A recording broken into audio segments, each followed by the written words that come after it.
antzeko egoera pairatu duten kideen sententziak atera dira jada, eta azkenean Espainiako Auzitegi Gorenak haiei eman die arrazoia, beraz espero dugu 25ean ere erantzun baikor bat lortuko dugula. Aste honetan bertan hasi gara 105.8 FM frekuentzian edapen lanetan, eta frekuentzia honi esker 11-etara heltzen gara, tartean Donostia eta Orereta. Beraz, 353.000 biztanlerengana iristen gara. Jada 15 urteko ibilbidea betea du Antxeta Irratiak, gorabehera handiko urteak izan dira, bereziki orain arte ez dugulako legearen aldetik inolako babesik ukan, frekuentziei dagokienez, beti ere Bidasoren alde honetan egoera alegal batean ibili baikara lanean.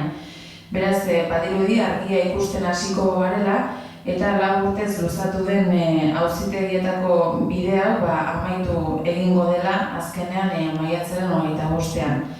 Hala ere, aurrez ere jaso genuen berri on bat, izan ere 2013 urtean Nafarroko gobernuak ere frekuentziak atera zituen deialdietara, eta Antxeta Irratiak bera herrian Nafarroan frekuentzia legala lortu du geroztik.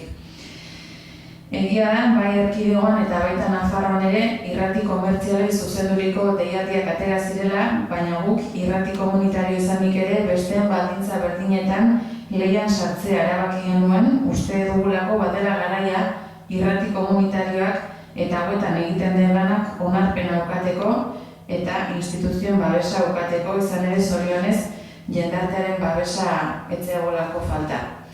Beraz, bi frekuentzia hauek, orain dela 15 urte, Hendaian dugun frekuentziari lotzen dira. Hala, momentu honetan oso pozik aurkitzen gara, oraingoz behin-behinekoa bada ere lortu dugun baimena, esan bezala, maiatzen 25ean, espero dugu behin-betiko emaitza lortzea.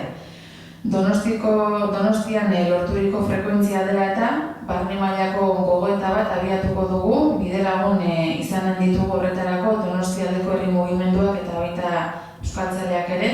Honen bidez, etorkizuneko entzuleen beharrak identifikatu nahi ditugu, irratiaren laguntzarekin batera edo irratiaren bidez eginen dugun lana funtsezkoa izan dadin 3 eskualde hauetarako, Donostialdea, Oarsoaldea eta Gurutzealdearako.